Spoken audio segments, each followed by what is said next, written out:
ค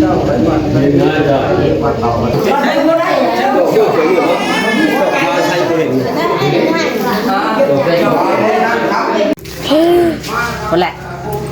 ถ่ายแล้วหน่อยเรางอดู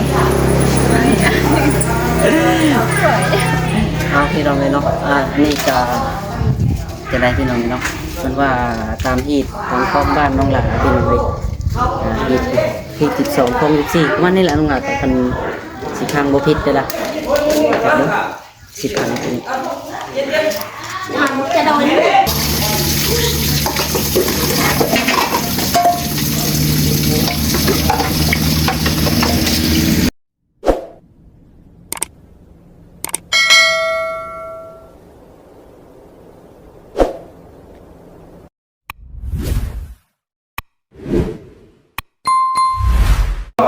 ยืนไกลๆแล้วมาจับเป็นมัดกระดาษเข้าได้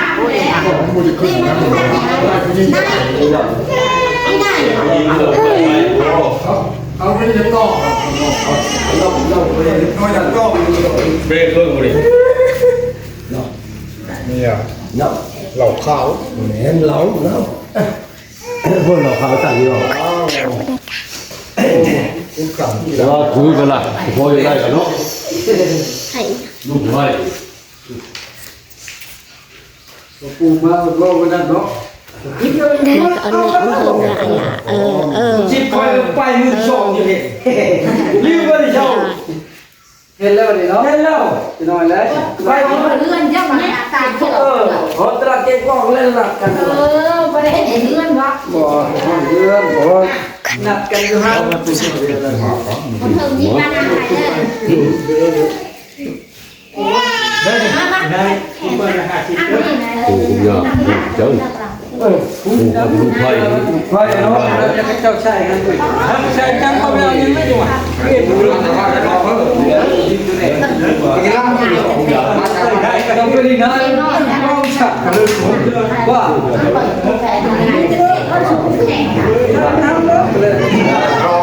นี่เขา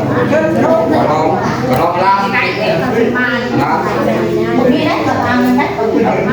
ลองต่อล้างบางกลางบางล้างกระดอง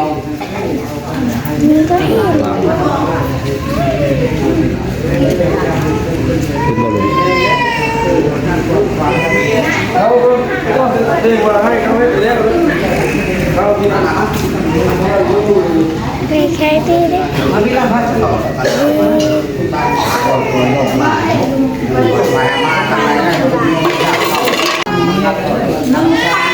นะอาจารย์พี่ไว้ง่ายได้อาจารย์ใหญ่เลยเราจะชนะเขาบ้านกันเลยแล้วมาเอาเมียที่บ้านเนี่ยให้กูเราได้เมียแหละมึงเมียเชลให้เพชรกันเลยให้ก็ให้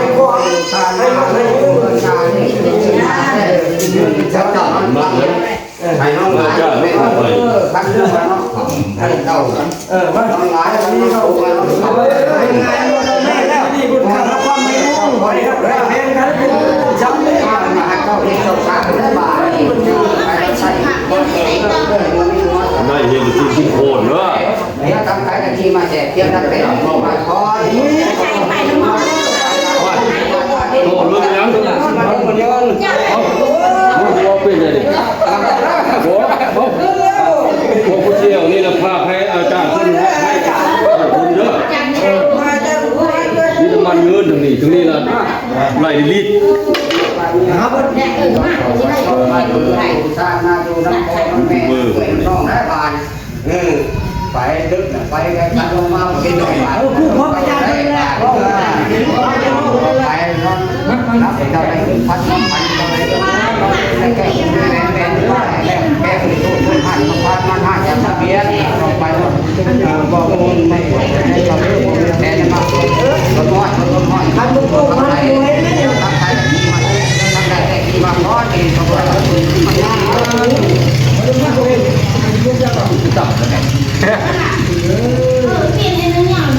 แม่น ของเจ้าที่เจ้าเป็นวันเป็นงานจ้ะวันเต่าเจ้าบ้านเป็นงานได้บ่ายมาบ่อยบ่อยคนไทยเจ้ารักแม่หัวพุ่งเจ้าผูได้บ่ายเนาะกันนั้นกันหัวดาวย้ายกันไว้เราผ่านเจ้าเรื่องนี้หลายท่านว่าพ่อแม่ตลาดไปจ้าตลาดไปมาชมมาเจ้าไปก็ป่วยไปเลยคนด้วยชื่อว่าบ้านไปเราชื่อเราไปฮัชลินด้วยเลยกับคนมันกลางเด็กตะเลวขึ้นไปไกลเลยกลางเรือกลางใจเนี่ยสมมติจังมาไหมน้องๆยังอยู่ลุ่มแล้วบ้านแต่ก็แจกมั้งไว้ใช่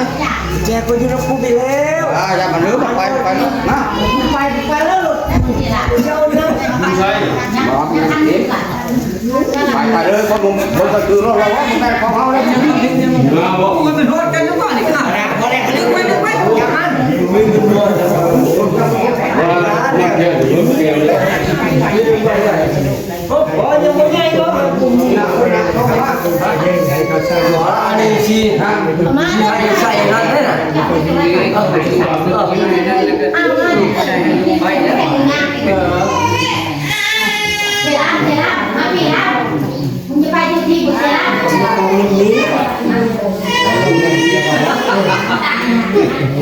เด็กคนเชียวก่อนเด็กหรอ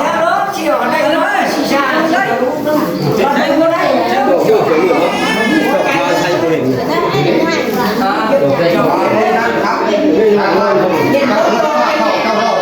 ในใต้บ้านคนนี้เราคนเชียร์เรานะครับเอาลงเอาตัวคนกลางเขาพูดใช่ลูกเชียวจงยินรู้ไปเล่นไปเล่นเอาลูกไปดิบ่แม่จอบ่แม่กินลูกอยากกินว่าแก่ว่ากินแก่ว่ากินว่าเรากินบนปุรีลูกโอ้ยบาดสองอันนี้คือการ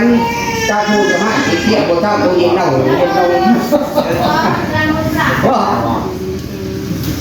ไอ้หาแม่ปวดจังไรจังไรจังไรจะมันเมื่อไรให้เดียวแล้วมุดกับเมื่อไรไอ้จะลงมาไปชอบโอ้ยนายอยู่ห้าเดียวโอ้ยกินแล้วมันจะเมื่อไรไม่กินเมื่อไรปุ๊บตัวกันยังเด็กอันนั้นก็ไอ้นั่นตัวมันยาเราหมดยาเป็นคน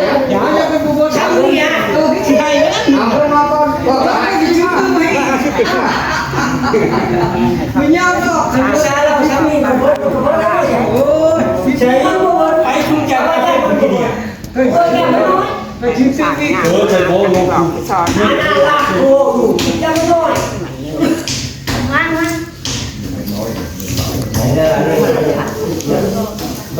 โอ้ยกินได้หน่อยมึงมาหลายเนาะเอาเกี่ยวกันเลยมาลูกโง่ไปได้จ้ะเจ้าเที่ยวได้หมดต้องพูดชัดเพื่อไปจับหรือโอ้ยใช่เจ้าเฮ็ดไม่ใช่เจ้าเฮ็ดนะไปเฮ็ดได้ไปเฮ็ดให้กับไปก่อนอันนี้นะเพิ่นไปว่าความเมาไปใหญ่เจ้าไม่ได้หน่อยนะเจ้าอีกว่าความน่าความของมันใช่นี่ใช่นี่อย่างแก้วมาแก้วไปแล้วก็เอาเลยยาเล่มากแข็งนะมูก่อนมันโน้ตกันไหมมูก่อนนั่งเงาเบิ่งเด้อเบิ่งปูบ้านตูมเด้อเขามาแล้วเขามาแล้วปูไปนั่นแล้วไหนปูแล้ว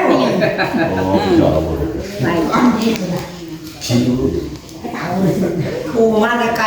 มาแต่หนุ่มโบก็ไม่ได้เคยกี้เคยนึกเขาที่ไหนจากนั้นมันมีเห็นนะคนชาวบ้านนี่ล่ะเนี่ยเขาสมัยเที่ยวนี่อาจารย์ใหญ่ไม่ได้ให้อาจารย์อาจารย์พูดคำดูพ่อดีไม่ได้ก่อนชิวจับเลยไม่จับยักษ์อาจจะขายข้างเลยข้างเลยรถเอาเป็นอาจารย์กินแซ่บเราจะที่ตายแล้วป่ะกินมาเยอะอ่ะกินแล้วไปแล้วไปทางนู้นนี่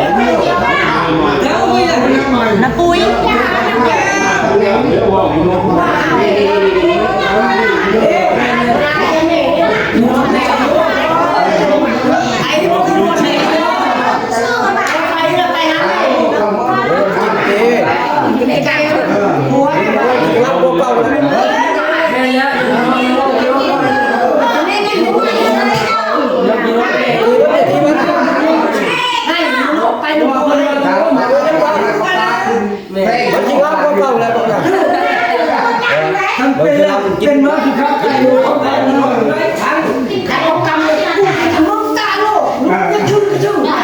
โลกอย่างนี้นั่งหัวไอ้เนาะเดี๋ยวโลกเป็นล็อกอยากเป็นอะไรก็ได้กินแต่หัวไอ้เดี๋ยวไหนเนี่ยเอาเลยเอาเลย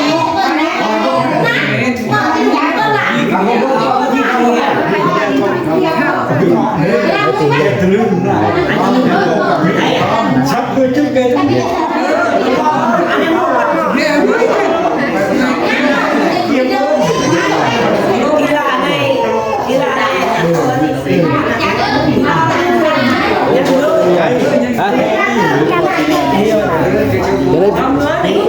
เอาตีนมันนะตีนมันเลยโอ้ยกระชากปืนเด้อพี่แต่ตีมันมามาเพิ่นเนี่ยจัดมากินได้เจอก่อนนี่เลยก่อนให้เขาจิ้มกันดีกว่าเนี่ยก่อนเลยเอาแล้วแค่กันแล้วเอาแล้วให้มันจิ้มกันมาเพิ่นแก้ดิได้เอาดีแล้วเนี่ยพอแล้วครับเอามาตีกันครับก่อนเขาจะปิดอยู่ปิดหัวก่อนเอาเอาตัวเดียวเอาคู่ทำไมนะมันมาบอกให้นั่นบอกไปกินแล้วลืมเลยนะได้มาแบ่งหมดนี่ตีมันดีครับชนเขาชนใหญ่วัดตะวันเอาไปเขาแน่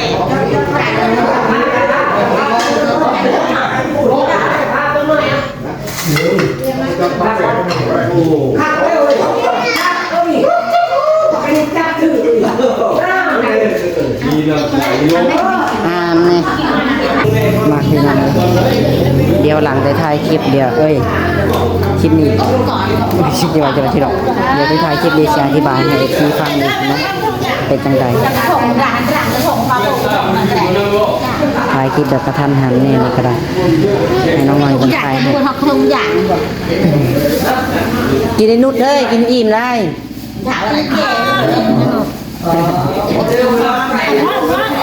อันนี้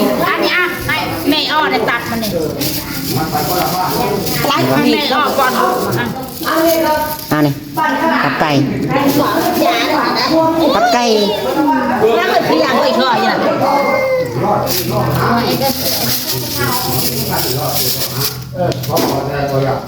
อะไรเปิดเท่ากันอยู่ผู้หญิงผู้ชายผู้หญิงเราชุ่มเลยนุ่มเราชุ่มก็ไม่ได้บอกไปให้เขา นาย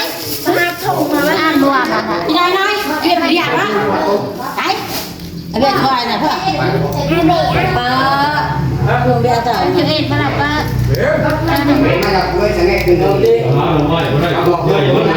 จิตใจนุ่มๆเดียวคิดว่าที่ชอบลุงพูดนะไปเอาดีกว่าไปแล้ว เป็นที่ซัวไก่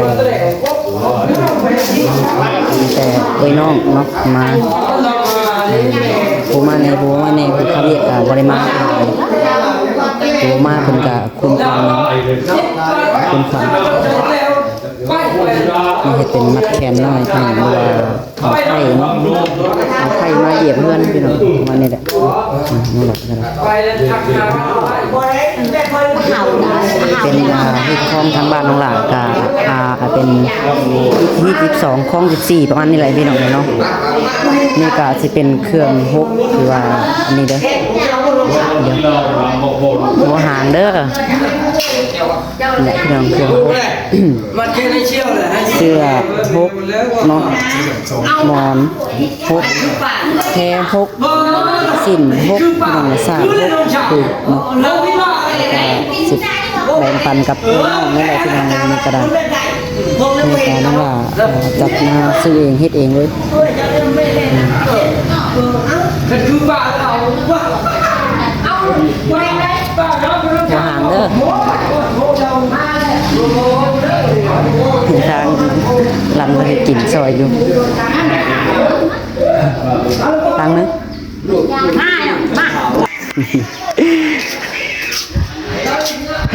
พี่น้องเลยเนาะอันนี้ก็จังได้พี่น้องเลยมันว่าอภัยมาเยี่ยเพื่อนประมาณนี้แหละนั่งท ถามคุณนั่นนี่ดีๆจังหน่อยก็เฮ้ยสวัสดีทีเด้อเห็นบ่ลองเอาดูลองเอาเลย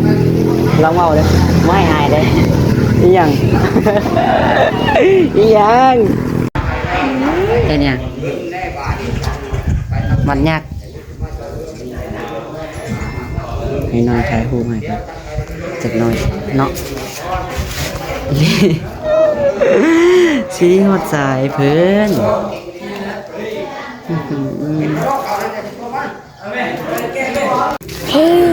คนแหละถ่ายแล้วหน่อยเรางอดูเอาพี่น้องเลยเนาะนี่จะได้พี่น้องเนาะมันว่าตามที่ทางครอบบ้านน้องหลาพี่น้องเลยที่12 14วันนี้แหละน้องหลากับคนสิทางบ่ผิดเด้อล่ะเวลาเฮาแบบเอาไข่เอาหยังมาเฮือนนี่ต้องมีเครื่องพกพี่น้องเลยเนาะเสื้อนอนพกผืนสาดพกแล้วก็สินพกหลายๆอย่างจะมอนอีกพกพี่น้องเลยอันนี้แหละเนาะเอาจังไรก็ได้เนาะทักทายสบายดีมีในFCเด้อเนาะบ่สุขทุกคนพี่น้องนี่ก็มัดแขนแล้วล่ะพี่น้องเลยเนาะเปิดคลิปน้ำหลังมัดแขนอย่างเรียบร้อยไปละกำลังเฮ็ดอยู่เฮ็ดกินอยู่สัวไก่เป็นจังไดคือกันบ่ตะบังบ่คือบ่คือกันติอันนี้นี่แหละแต่ละบ้านมันก็บ่คือกันแต่ละบ้านแต่ละเมืองบ่คือกันเลยพี่น้องอันนี้ก็เป็นมัดแขนให้เดี๋ยวจิจ้างให้ตะกองนำได้เพื่อนก็ให้ตะกองนำเลยให้หลานให้น้องหน่อย10,000ได้น้องหน่อยแล้วจับกองให้เนาะเน้นเอาใบน้อยวะเดี๋ยวน้านายให้ได้หน่อยแกเงินจากมือกันหยิบใบน้อยนี่แหละให้น้องหน่อยให้มันลายใบน้อย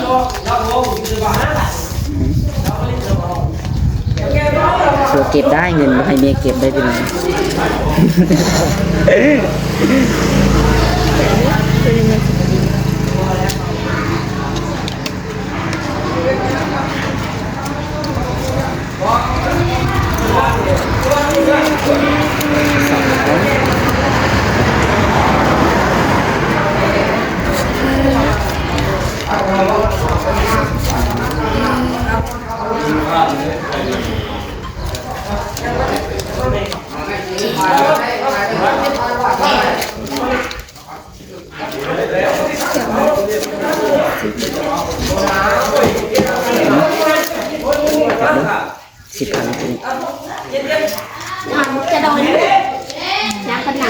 จะมานั่งอยู่นอกคือพวกเขาไปกินข้าวอยู่ไหนสาแตงอ่อนหน่อยหันกล้องไปเบิ่งดูน่าเห็นไงคือพวกเขาไปอยู่ไหนเขาไปกินข้าวอยู่ไหนน้ำมูน้ำเขาไม่เท่านั่นแหละเป็นน้องเขา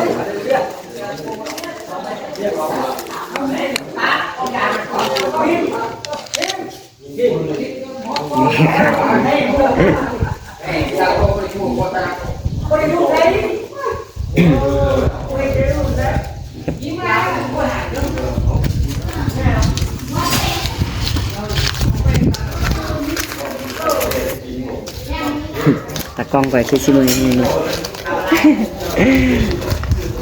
ใจเย็นตากล้องเด้อย้ายเอาให้เงินไปซื้อขนมมานั่งก่อนคนเงินจะแขนเบิดก่อนไปซื้อขนม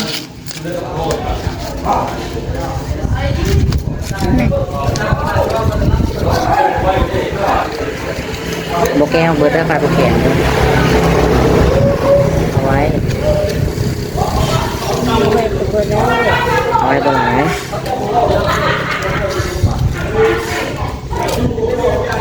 เดี๋ยวตัวของเบิดเด้อ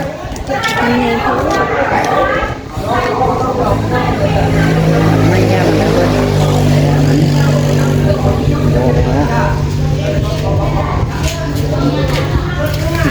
ดีไหนนี่ช่วยเหมือนกันแม่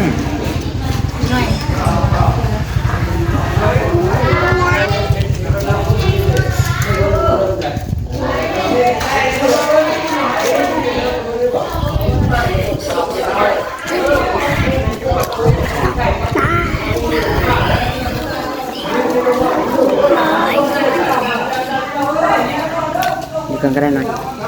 พี่ลองหันไปหาตากล้องก่อนเอาให้ไปซื้อขนม10,000ถ้าใส่พี่น้องเลยโอเคสำหรับที่นี่ก็น้องหลาจะขอตัวลาไปก่อนเนาะจังไรก็อยู่ดีมีแฮงเบิดสุขสุขคนเนาะเอาบายบายกล้องในเพิ่นน้องดูแบบนี้แหละว่าพี่น้องไอ้เนาะจบคลิปวันนี้